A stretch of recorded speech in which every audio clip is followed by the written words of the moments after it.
Oi pessoal, tudo bem? Professor Rodrigo Eustáquio aqui para a gente dar continuidade no curso, de aplicações bilineares e tensores.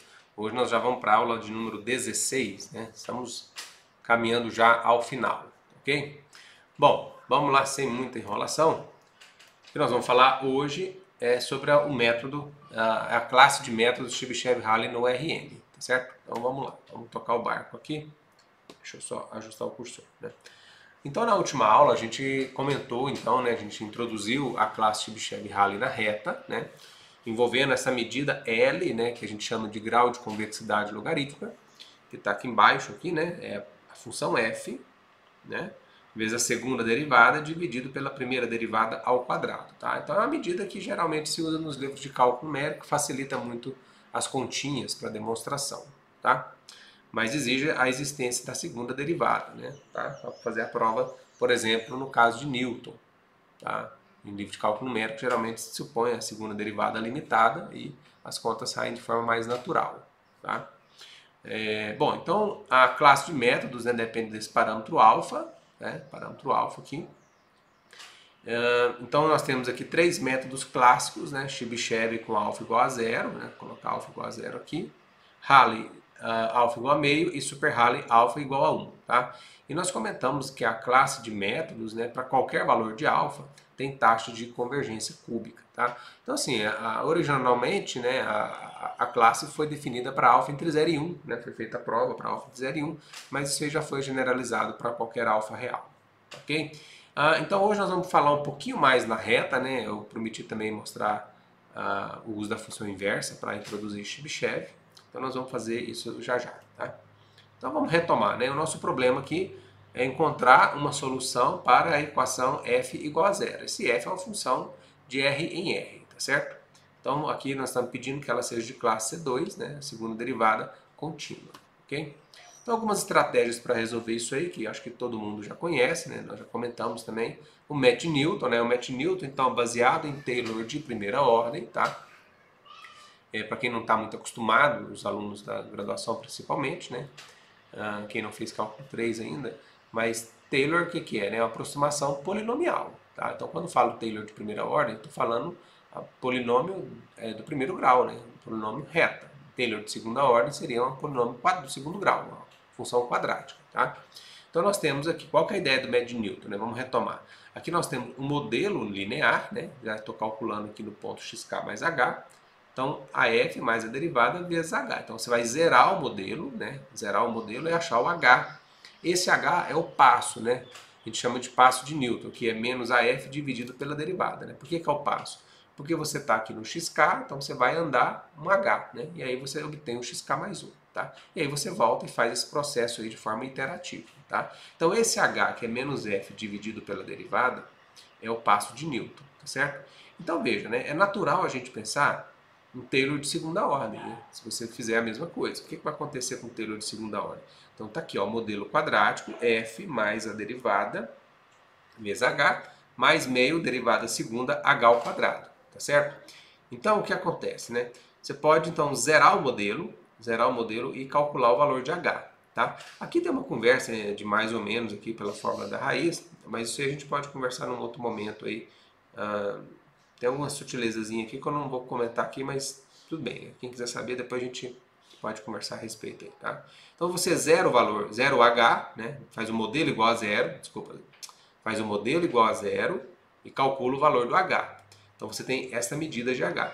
Note que aqui embaixo aparece aquele grau de convexidade logarítmica de novo, né? F, segunda derivada, dividido pela derivada ao quadrado, tá certo? E aí você tem então o h, que é um passo, não é o passo de Newton, né? Mas é um passo, e aí você tem o xk mais 1, tá?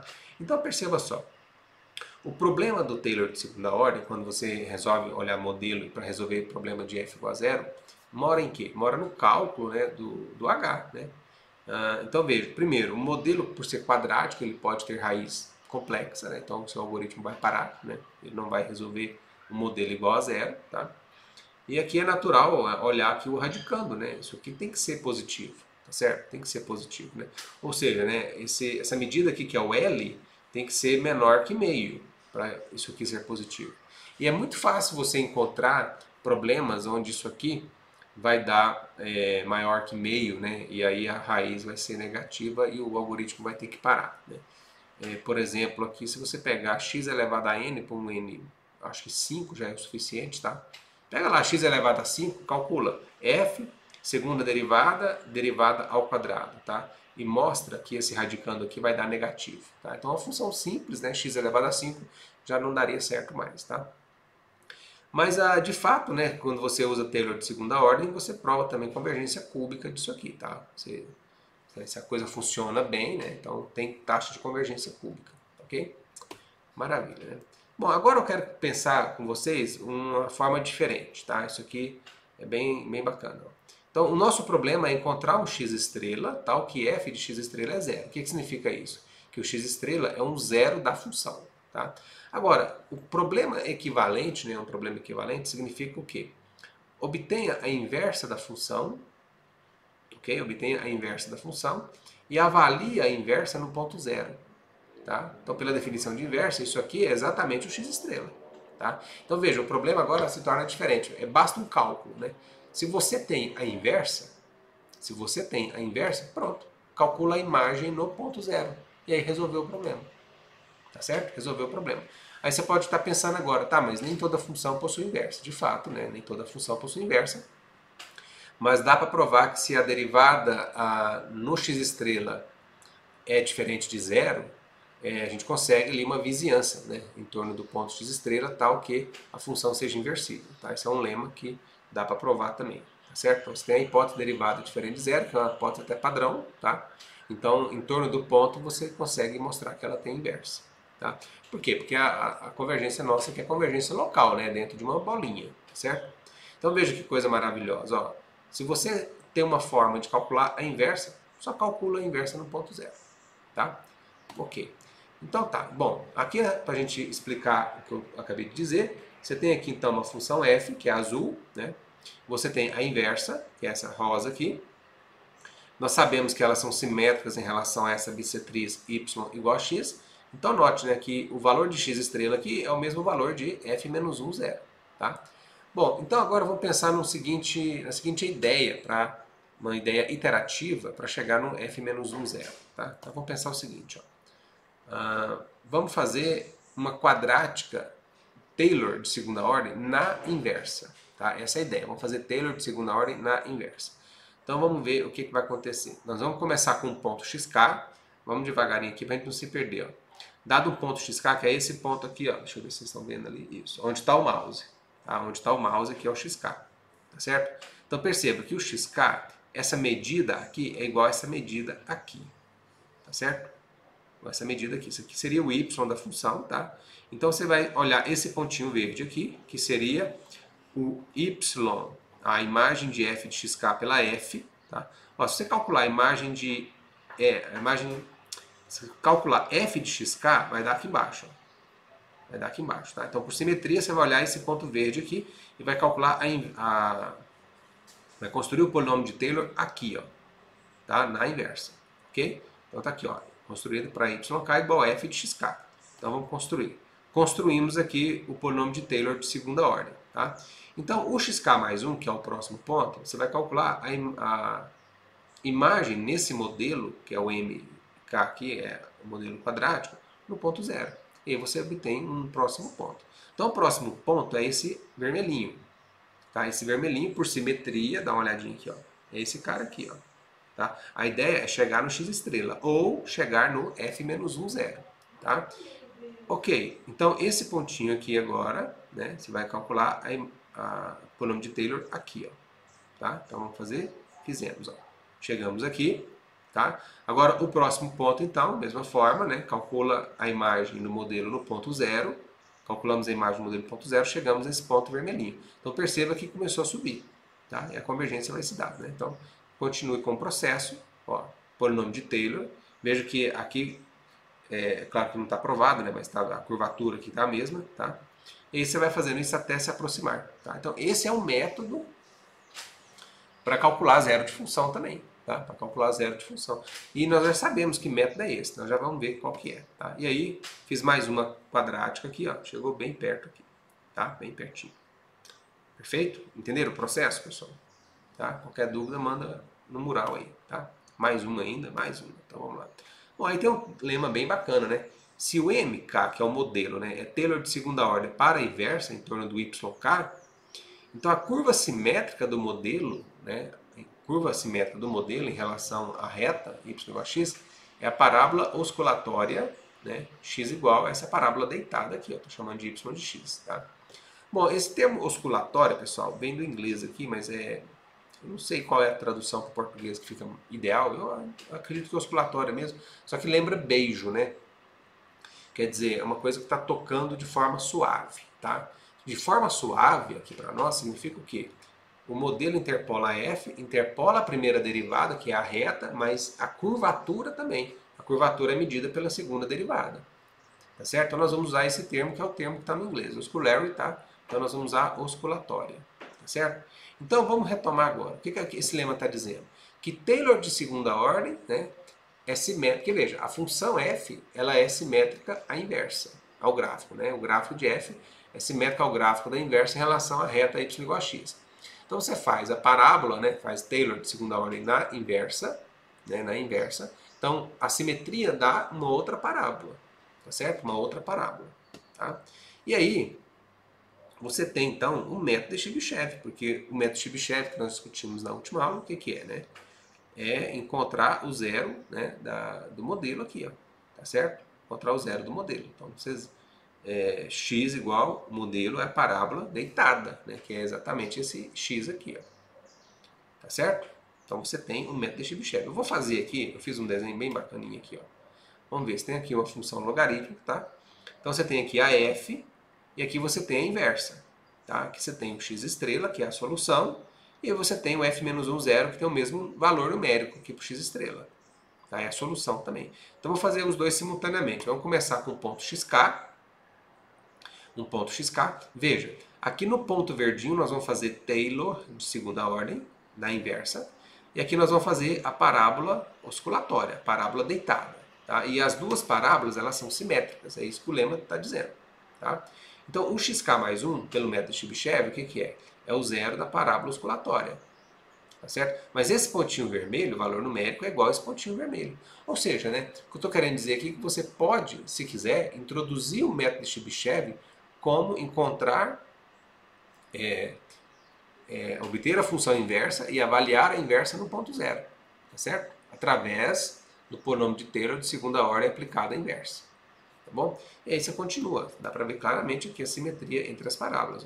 Então, o método está andando, né? xk aqui é o próximo ponto. Nesse próximo ponto aqui a gente faz novamente a parábola. Parábola no ponto verde. E aí você vai fazendo, né? Então, tá vendo que a sequência, tanto aqui, que é o mesmo valor numérico, tá convergindo. Ok? E aí chegou. Perfeito? Então, esse é o método de Chebyshev. Tá? Bom, vamos falar um pouquinho desse senhor aqui, né, que é o senhor Halley, né, que é contemporâneo a Newton. Nós falamos do método de Halley também na última aula. E aqui eu vou introduzir de um modelo de uma forma diferente, tá? Uma forma diferente. Bom, qual que é a ideia aqui, né? Da mesma coisa, tá, pessoal? Você vai construir um modelo quadrático, tá? Bom, então para evitar aquele problema da raiz quadrada, né, nós podemos, aqui como tem h ao quadrado, um desses h's você substitui pelo passo de Newton. O que é o passo de Newton? Está aqui, ó. É menos f dividido pela derivada. Se você substituir um desses h's aqui, você vai ficar com uma expressão linear. Tá? Você vai ter um h e aqui você vai ter um outro h. E aí você faz um modelo igual a zero. Fazendo um modelo igual a zero, ó, veja. Se você substituir, então, todo esse termo quadrático, na verdade o que eu estou fazendo aqui é só trocando um h pelo passo de Newton e substituindo no modelo. Então você tem um novo modelo aqui. Esse novo modelo é o modelo linear, tá vendo? Aqui só tem um h. Então você zera o modelo e obtém o xk mais 1. E aí você tem o método de Halley. O método de Chebyshev também pode ser introduzido dessa maneira aqui. Só que ao invés de substituir um h, você substitui os dois h's. O h ao quadrado. Direto, né? O h vezes h. Você substitui os dois h's pelo passo de Newton. Tá certo? Pelo passo de Newton. Então você pega o h ao quadrado, então você substitui por menos f dividido pela derivada, para obter o método de Chebyshev. O método de Halley, você substitui apenas um h. Tá? E aí você tem esse modelo linear. Aqui modelo não representa bem a função no sentido de interpolar as coisas, tá? Aqui é mais uma ideia de secante mesmo, porque o que acontece aqui, veja só, a gente não está aproximando a derivada. Não, não é isso a ideia. A ideia aqui é, dado um xk, calcule a inclinação da reta e aí constrói o modelo.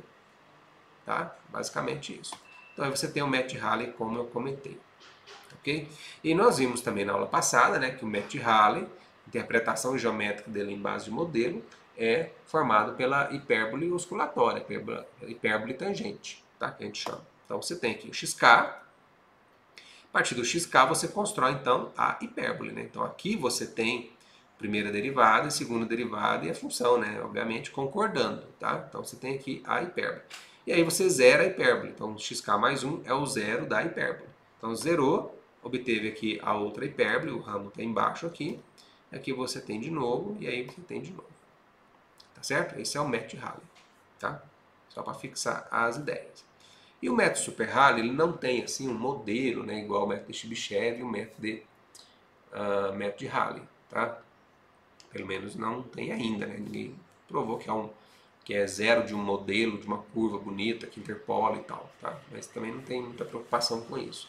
Mas o fato é que todos esses três métodos são acelerações do método de Newton segundo aquela definição da última aula, ok? Então aqui nós temos o método de Halley, tá? E aí nós comentamos na aula passada que se você aplicar Newton duas vezes no modelo quadrático, você obtém um passo do Super Halley aplicado à função f, né? Então, se você tem lá a sua função f, você constrói o modelo quadrático, e aí você aplica Newton na quadrática, e depois aplica Newton na quadrática, naquele pontinho, né? É equivalente a obter o método Super Halley direto, tá? Então, aqui eu fiz novamente a mesma figura da aula passada, xk, a função f está aqui, e o azul é o modelo quadrático. Então, essa primeira linha aqui, a cinza, é Newton, 1 Newton. Ok? Então você obtém aqui um ponto alternativo, tá? Um pontinho alternativo. Desse pontinho alternativo você vai calcular agora Newton na quadrática, na azul. Olha lá, subiu aqui, tá vendo? Aplica Newton na quadrática, você obtém o próximo cara, tá? Então esse esquema você pode dizer que também é uma definição de Super Halley, se você quiser. Ah, vou definir um método onde eu aplico Newton na quadrática duas vezes. Perfeito, esse método é o método Super Halley. Tá? E aí você tem aqui o xk mais 1. Maravilha? Ok, então vamos lá. Bom, então até agora, né, nós comentamos em relação a esses três métodos aqui, né? Nós falamos da classe de métodos. Essa classe de métodos tem convergência cúbica, né, para qualquer alfa real, tá certo? E todos esses métodos aqui envolvem o grau de convexidade logarítmico. O que a gente quer fazer agora é escrever isso no Rn, tá? Então a primeira coisa que nós vamos pensar aqui é escrever o L, né? O L, como que o L é escrito no Rn? Então você tem f, segunda derivada, dividido por derivada ao quadrado, tá? É claro que no Rn, né, pessoal, o que acontece, né? Isso aqui é um vetor, isso aqui é um tensor, e isso aqui é uma matriz, né? Que é a matriz jacobiana, tá? Então a gente não vai dividir por matriz, tá? Isso não existe, tá? Então o que a gente vai fazer aqui é usar a função inversa, ok? Matriz inversa, aliás, tá? Então tá aqui, ó, o grau de convexidade logarítmica, você tem aqui a inversa da jacobiana, tensor, que é a segunda derivada, inversa da jacobiana, vezes a f. Então essa passagem aqui, é claro que aqui é um produto, então eu já não estou usando mais aquela notação de tensor, né, de produto de tensor, porque nós já vimos aqui, como a gente está supondo função de classe C2, né, e a gente já combinou nas aulas ali que isso aqui é um produto modo 2, tá? Então não precisa ficar escrevendo, tá? Então perceba, aqui você tem o grau de convexidade logarítmica e utilizando aqui você tem os três métodos, né? Chebyshev, Halley e Super Halley. Tá? Então vamos notar aqui uma diferencinha, tá batendo o sol aqui, pessoal. Vamos ver aqui, ó. Veja, todos aqui tem 1 mais 1, desculpa, identidade, é uma matriz isso aqui, né? Identidade mais meio L. L é uma matriz, veja. Jacobiana inversa vezes F dá um vetor. Aí você tem aqui tensor com vetor, dá matriz. Aí você tem matriz com matriz, dá matriz. Tá? Então você tem identidade mais meio L.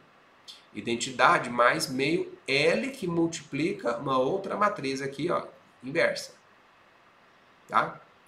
Aí você tem identidade mais meio L que multiplica uma outra matriz aqui, inversa. Bom, em relação a essa matriz aqui, né, e essa matriz aqui, o que muda é o parâmetro que está multiplicando L. Então o parâmetro aqui é meio, o parâmetro aqui é 1. E qual seria o parâmetro aqui? O parâmetro aqui seria 0. Se você pensar na identidade, menos ou mais, sei lá, né? Dependendo da forma que a gente escrever, identidade mais ou menos um parâmetro alfa vezes L. E o alfa aqui para Chebyshev seria 0. Isso tem uma vantagem enorme. Nós já vamos ver isso aqui, tá? Então, Chebyshev, Halley, Super Halley. A gente pode construir então a classe de métodos, tá? Então isso foi feito por Hernandes e Gutierrez, vamos voltar aqui, definiram para cada alfa entre 0 e 1 somente, eles só fizeram para alfa entre 0 e 1, introduziram então esta classe de métodos aqui, ó, né? Então é o que eu comentei com vocês, ó. Se o alfa é 0, você tem o Chebyshev, se o alfa for meio, você tem o Halley, e se o alfa for 1, você tem o Super Halley. Então, para todo alfa entre 0 e 1, o que eles conseguiram provar foi a convergência semilocal, né? É claro que eles usaram hipóteses, então, por definição de semilocal, utilizaram hipóteses sobre o ponto inicial. Essas hipóteses são hipóteses clássicas, tá? São chamadas de hipóteses Kantorovich, tá? Foi as hipóteses que eles utilizaram, ok? Maravilha, pessoal? Vamos caminhando então. Então, isso aqui é um trabalho extremamente teórico, tá? Extremamente teórico aqui. Então vamos lá. Bom, quais são as desvantagens, né, dessa classe de método? Tem tudo para dar errado aqui, computacionalmente. Por quê? Primeiro, você tem que, a cada iteração, você tem que avaliar o tensor. Isso aqui, pelo menos na época, né, que até inventaram os negócios de memória limitada lá, porque o que acontece, né? O tensor você tem que armazenar n ao cubo elementos, né? Então, se a função é de Rn por Rn, o tensor é n por n por n. Então, você tem que armazenar n ao cubo elementos. E o problema em si não é só no armazenamento, é no próprio cálculo, né? Porque cada elemento é uma derivada, né? E cálculo de derivada computacionalmente não é muito fácil, também não é muito barato, tá? Outra desvantagem é para obter a matriz L, né? Para obter a matriz L. Veja, como eu já comentei em uma outra ocasião, a gente não calcula a matriz inversa, né, computacionalmente, porque é muito caro. A gente resolve um sistema linear, né? Então, para obter este vetorzinho aqui, ó, jacobiana inversa f, a gente resolve um sistema linear. E aí resolveu, tá? Agora, o que acontece aqui, você quer obter a matriz L. Então, suponha que você já resolveu um sistema linear aqui. Agora você pega essa jacobiana aqui, ó, inversa, e joga para o lado de cá. Então, jacobiana vezes a matriz L vai ficar igual o tensor multiplicado por um vetor, tá? Então, você vai ter que resolver n sistemas lineares, porque você tem a matriz L, é uma matriz formada por n colunas. Então, cada sistema linear, você vai achar uma coluna da L. Ou seja, você tem um sistema para resolver aqui, mais n sistemas para resolver aqui. Então, você tem n mais 1 sistemas lineares para obter a matriz L. E aí é o que a gente conversou numa das aulas, né? Será que vale a pena fazer tudo isso para obter convergência cúbica? Será que no Newton ali, ou talvez um quase Newton, sem derivada nenhuma, até você fazer essa conta aqui, o outro método já resolveu o problema. Tá? Já resolveu o problema. Então tem que ver se realmente vale a pena. Tá? Bom, o que dá para fazer é estudar um pouco mais nessa classe aqui e tornar valer a pena. Né? Aí sim, né? Se eu conseguir diminuir essas desvantagens aqui ao longo dos estudos aí, talvez eu consiga coisa boa. Tá? Então vamos seguindo aqui. Então veja só, aí entra, né, um paper de 2010 do Gunderson e Sterro. Sterro tem estudado muito essa classe aqui, vários papers dele aí. Tá? Então eles mostraram que a classe Chebyshev-Halley, introduzida agora há pouco, pode ser escrita equivalentemente a resolver apenas dois sistemas lineares. Tá? Só um minutinho, deixa eu só fechar a janela aqui que está muito claro. Ok, vamos voltar aqui então. Né? Então eu estava comentando o seguinte, né? Sterro então mostrou que a classe de métodos Chebyshev-Halley, né, introduzida desta maneira por Hernandes e Gutierrez, pode ser escrita de uma outra maneira que é mais barata de calcular computacionalmente. Então vamos dar uma olhada aqui, ó. Esse S1 quem que é? É o passo de Newton, tá? Então é a jacobiana inversa, né? Joga para cá, ó, né? Jacobiana inversa menos f, tá? Então é o passo de Newton, ok? Bom, uma vez obtido o passo de Newton, aí vai para resolver um segundo sistema agora na variável S2. Então aqui, veja, você tem aqui jacobiana mais alfa, segunda derivada S1, tá? Igual a essa parte aqui, ó, tá? Essa parte aqui vai dar um vetor, tá? Dá um vetorzinho. Ok, então você obtém aqui o S2. Bom, então você obteve o S1, resolveu um sistema linear, obteve o S2 resolvendo outro sistema linear, e aí você obtém agora o próximo ponto, que é o xk mais 1. Então veja, xk mais 1 é xk mais o S1 mais o S2. O S1 mais o S2 é o passo total. Então veja, é o passo de Newton mais um pedacinho. Lembra que eu comentei em termos de aceleração, né, de Newton? É Newton mais um empurrãozinho ali, tá? Então é a mesma coisa aqui. Você está dando Newton mais um pedacinho. E esse pedacinho você calcula desta maneira aqui, ó, tá? Eu fiz a conta já dessa, estudei esse artigo aqui, fiz a conta, né, também. Isso aqui de fato é equivalente a isso aqui, sem sombra de dúvida, tá? O xk mais um calculado assim ou calculado assim é o mesmo cara, tá? A mesma coisa, tá bom? Agora eu quero que vocês percebam o seguinte, ó. O Chebyshev, o alfa é zero, tá certo? O alfa é zero, tá? O que acontece então? Como é que você vai resolver o primeiro sistema, né? Tem vários métodos, tá? Aqui é o método exato, tá, pessoal? Sem resíduo aqui, resíduo zero, tá? Então, vamos supor que você use uma decomposição aqui na jacobiana, tá? Sei lá, vamos supor que a decomposição simples, decomposição LU. Decomposição LU. Então, se você tem a decomposição LU aqui, como o alfa aqui é zero, o segundo sistema linear é a mesma matriz, é a jacobiana. Então, você pode aproveitar a decomposição. Né? Você pode aproveitar a decomposição para calcular o S2.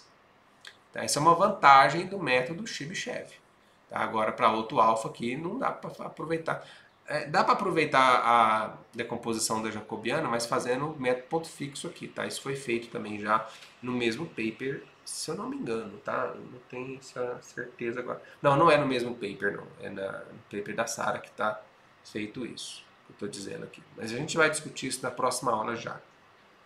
Tá? Como que resolve esse sistema. Tá? Então, finalizando esse slide aqui.